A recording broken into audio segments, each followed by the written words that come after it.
des vallées, des boulevards, au plateau de la Damawa, des bambous tous divins, majestueux, le char des dieux. Et toute cette terre qui gronde, son espérance profonde, c'est le souffle de la renaissance du Cameroun. Les sources de Nanga, les torrents de la Sanaga, les ravines, le seigneurie, par les flots du Vouri. Ce flot de réjouissance, c'est la nouvelle naissance, c'est le souffle de la renaissance du Cameroun.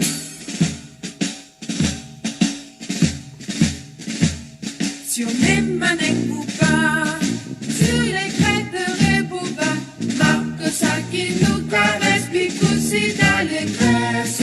Ces armatans qui chantent, ces mots sont triomphantes, c'est le souffle de la renaissance du Cameroun.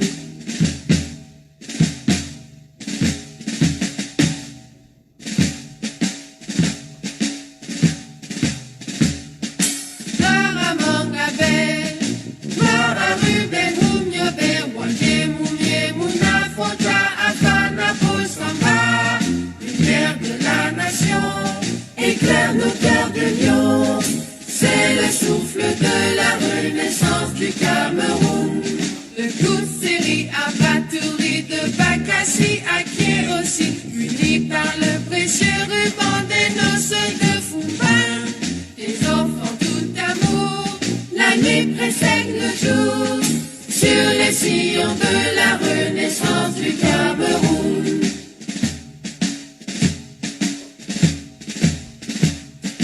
Frères et sœurs ensemble, pays des indomptables, sur les sillons de la renaissance du Cameroun. Frères de sang ensemble, prenons le vivre ensemble, sur les sillons de la renaissance du Cameroun. Terre de mes ancêtres, que j'aime de tout mon être, je m'engage sur les sillons de ta renaissance. Afrique en miniature, pour ta progéniture, je m'engage sur les sillons de ta renaissance, sur les sillons de la renaissance du Cameroun. Je m'engage sur les sillons de ta renaissance. Bonsoir mesdames, bonsoir messieurs.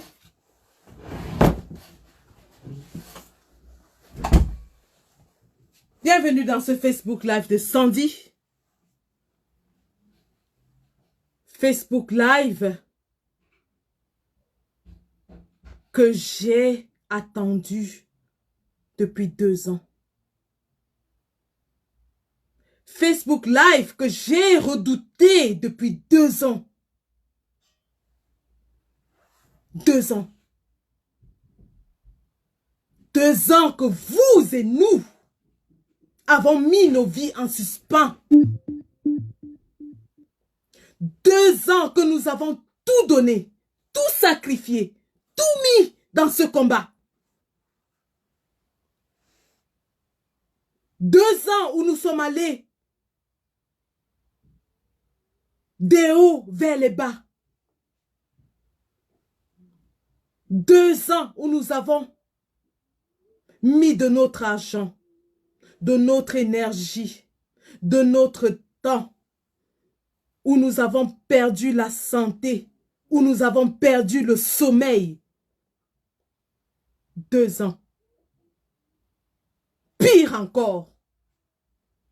2 ans de souffrance pour notre peuple. 2 ans d'horreur. 2 ans de crimes. 2 ans où nous avons encore vu l'étendue de l'incapacité de ce régime à gérer le Cameroun. 2 ans où nous avons vu sa cruauté envers les Camerounais.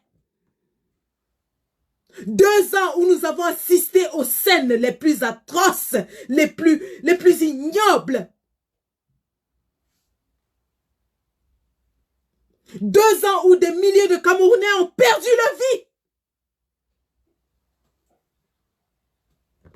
2 ans où des femmes ont perdu leur vie en accouchant sur les tables d'hôpital. 2 ans où des milliers de Camerounais ont perdu leur vie sur les routes du Cameroun. 2 ans où des familles entières ont été éradiquées de la surface de la terre dans le nord-ouest et sud-ouest Cameroun. 2 ans où nous avons vu et assisté à des détournements massifs face au corona. 2 ans. 2 ans que nous attendons patiemment l'opportunité, l'occasion de nous lever enfin face à ce régime sanguinaire.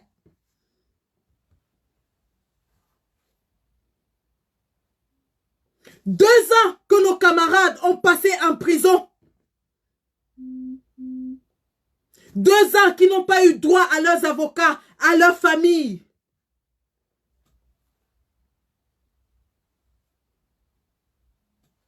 2 ans où nous sommes ruinés, épuisés, fatigués du combat.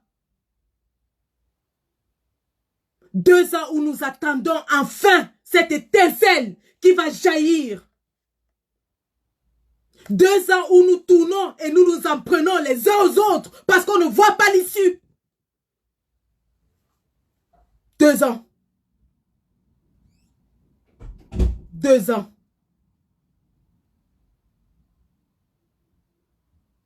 Nos frères ont fait 30 ans de combat avant nous. Mais au rythme que nous, la génération de 2018, avons engagé, nous n'allons pas survivre à 5 ans de combat. On n'en a pas les moyens physiques, financiers, émotionnels et tout ce qu'il faut. On ne peut pas se permettre d'attendre les prochaines élections. On ne peut pas. La moitié d'entre nous seront morts avant cette échéance. 2 ans. 2 ans, vous avez vu tous les combattants perdre leur famille sans être capables de retourner au pays, leur rendre un dernier hommage. 2 ans où vous avez vu des combattants perdre leur santé, risquer leur vie. Vous avez vu le commandant Calibri Calibro qui a une barbe blanche, toute blanche, plus qu'un homme de 50 ans à son âge. Vous avez vu la combattante Winnie Savannah dont le pied était cassé.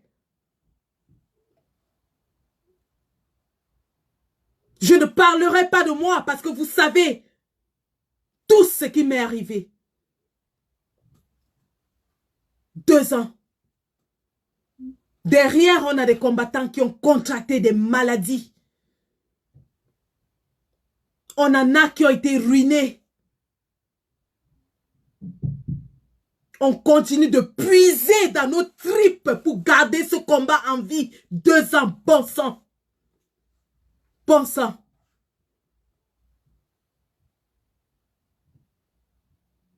2 ans. 2 ans que nous attendons patiemment. Nous avons critiqué le président élu. On a dit qu'il était mou.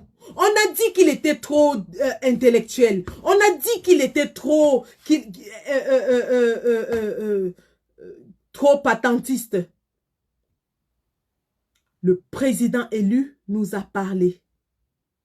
Et nous avons attendu l'occasion.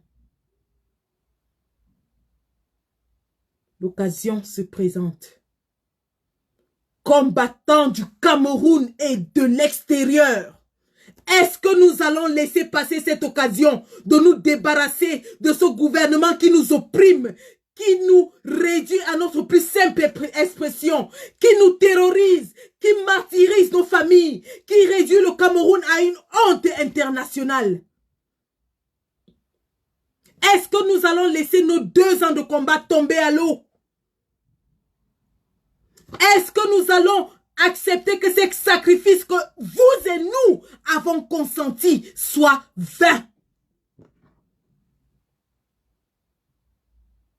Dois-je vous rappeler ce que M. Biya a fait pendant ce temps, pendant ces 2 ans? Dois-je vous rappeler? Peut-être qu'il faut que je vous rappelle. Pour que vous sachiez ce pourquoi, ou alors que vous vous rappeliez ce pourquoi vous êtes dehors, ce pourquoi vous vous battez, ce pourquoi vous allez sortir et faire ce que vous avez à faire, parce que personne ne vous le dira. Vous allez faire ce que vous avez à faire pour libérer ce pays.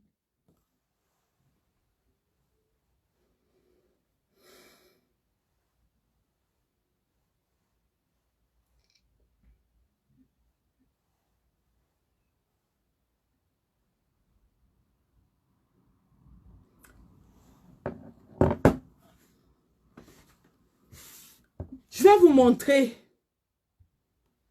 ce qui est arrivé à Madame Florence Ayafor, dont la mort et donc la torture n'a jamais trouvé de coupable.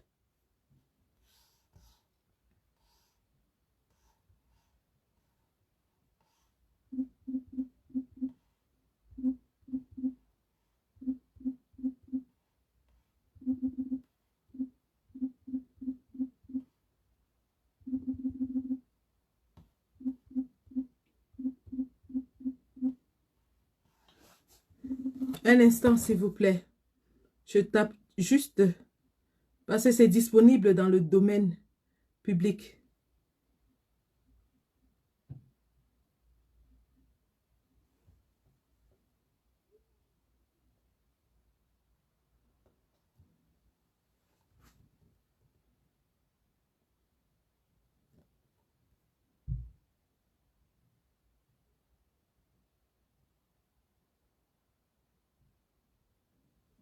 Vous allez vous rappeler ce pourquoi vous devez vous débarrasser de ce régime.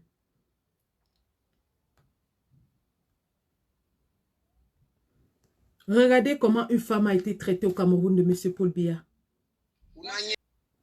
Vous êtes choqués? Ça se passe au Cameroun. Ça se passe dans votre pays. Vous ne pouvez pas continuer à jouer aux aveugles.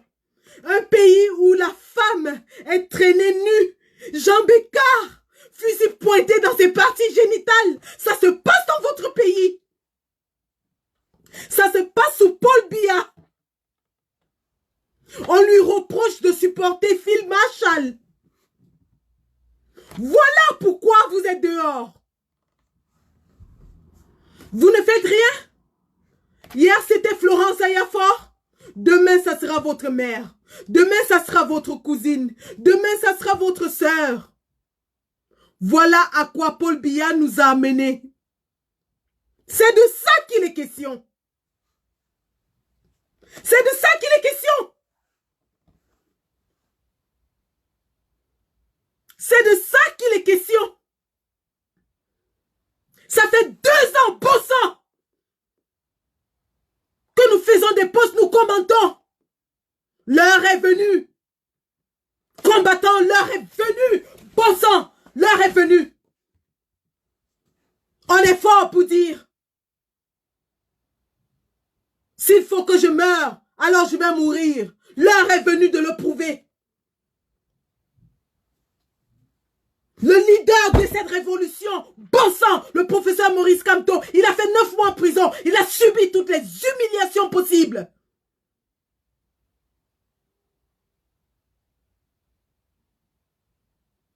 L'heure est venue. L'heure est venue. Monsieur Biya défie le peuple.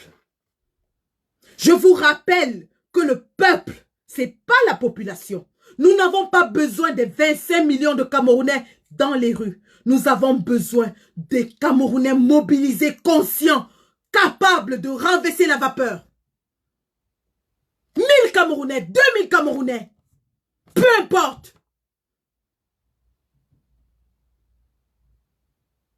Le peuple ambazonien depuis 4 ans, bon sang, a versé assez de sang, a sacrifié assez d'enfants. Notre heure a sonné. Nous avions l'air des clowns lorsque lorsque nous nous agenouillions devant les anglophones et leur demandions pardon. Je me suis senti personnellement humilié au Game Over lorsque toute l'assemblée devant Éric Tato s'est mise à genoux pour lui demander « Ah, pardon, s'il vous plaît, pardonnez-nous. Pardonnez-nous. Qu'est-ce que vous faites pour être pardonné?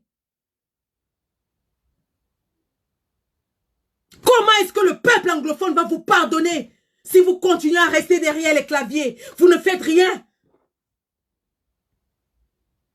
L'occasion nous est donnée. L'occasion est venue. C'est maintenant ou jamais. Nous sommes la risée de l'Afrique. Les Maliens se sont levés. Les Ivoiriens se sont levés. Les Burkinabés se sont levés. Bon sang, même les Soudanais se sont débarrassés de leurs dictateurs. Pourquoi est-ce que les Camerounais n'arrivent pas à se lever? Qu'est-ce qu'il vous faut pour vous lever? Qu'est-ce qu'il vous faut? Qu'est-ce qu'il vous faut pour chasser ce vieillard de 86 ans qui continue de faire souffrir vos familles?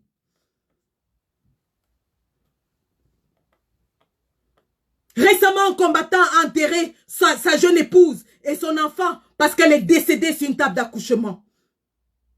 Combien de nos proches allons-nous enterrer? Combien? Les miens, je les ai tous perdus.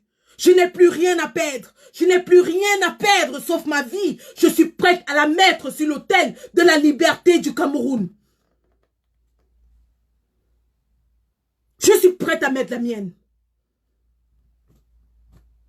Crève de bavardage, crève de poste, crève de rigolade. C'est maintenant ou jamais.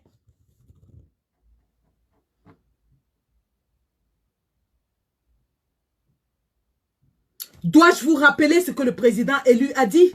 Parce qu'il y en a beaucoup qui sont assis et attendent que le président élu leur dise « Ok, le corps électoral a été convoqué, sortez dans les rues. » Je vous rappelle ce que le président élu a dit.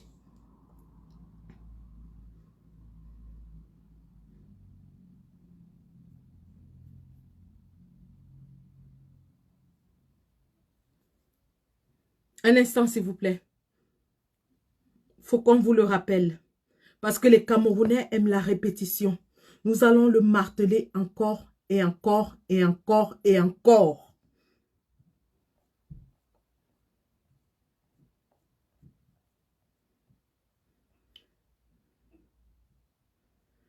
Oh là là. Mes téléphones me jouent des tours ce soir. Non, non, je vais vous remettre l'appel du président élu. Pour qu'on ne dise pas que c'est dit. C'est cet appel qui nous a fait nous mobiliser et être debout. Réécoutons ce que le président élu nous a dit. Et il n'a pas besoin de le redire parce qu'il a déjà dit.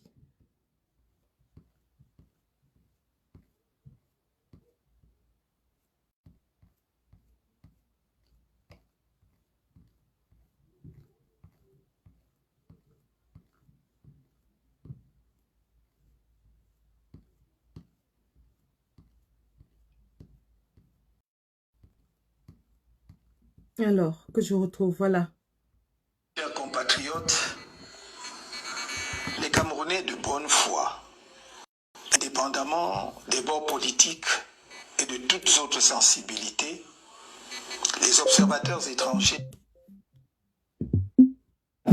bilatéraux et véritablement soucieux du devenir du peuple camerounais et non de la régime illégal et illégitime, peuvent constater que notre pays n'est plus gouverné depuis un bon moment déjà. Le navire Cameroun est sans commandant de bord et vogue au gré des flots. Du fait de cette triste réalité, notre pays est devenu un champ d'horreur. Attaques renouvelées de Boko Haram dans l'extrême nord, assassinat de sang-froid des femmes avec leurs bébés dans le dos dans la même région, massacre de Ngarbou, assassinat d'un nourrisson à Mouyouka, assassinat d'une cruauté inouïe de Florence Ayafor, puis d'une autre jeune femme sans une réponse adéquate de l'État. La pandémie de Covid-19 a fait des dizaines de morts et traumatisé les populations sans que cela n'arrache la moindre compassion à M. Paul Biya. Comme avec la préparation foireuse de la CAD 2000, la gestion de cette pandémie, plusieurs secteurs de l'économie nationale, dans l'indifférence du gouvernement, a, une fois de plus, étalé l'incurie managériale de son régime. Les scandales financiers qui empêchent la gestion de cette pandémie confirment que le Cameroun est devenu une kleptocratie. Et à ce tableau peu flatteur est venu s'ajouter, ces derniers temps, le spectacle burlesque d'acteurs éclectiques qui rappellent des organisations criminelles mafieuses. Ce vaudeville ne peut faire rire, car il étale au grand jour. Il n'y a plus d'État, il n'y a plus que des états d'âme. La situation économique générale du pays montre que l'État est en quasi-faillite, en dépit des incantations officielles. Les personnels de l'État, les prestataires de services publics et les créanciers bilatéraux et multilatéraux de l'État subissent durement cette réalité que le régime tente vainement de dissimuler. Le climat social est vicié par l'expansion de l'extrême pauvreté, le tribalisme d'État, le chômage de masse, l'institutionnalisation des injustices, le recours abusif à la violence, l'arrogance et le mépris des responsables publics envers les citoyens.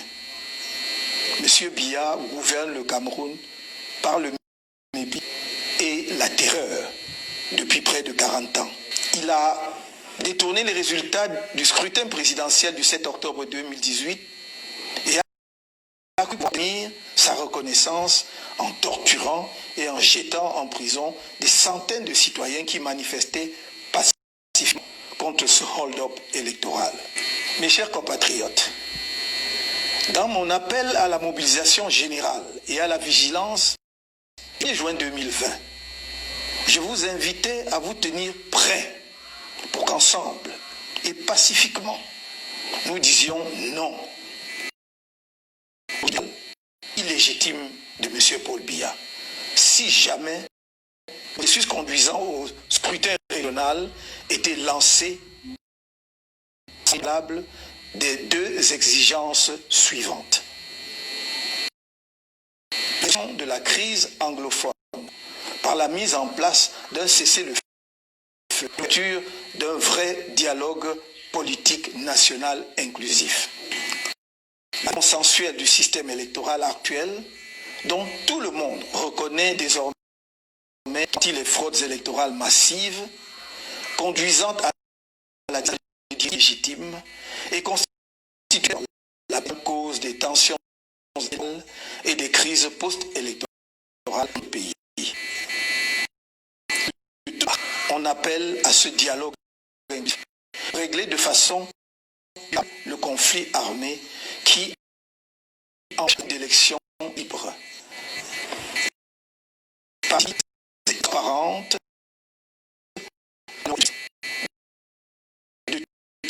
comme à l'extérieur.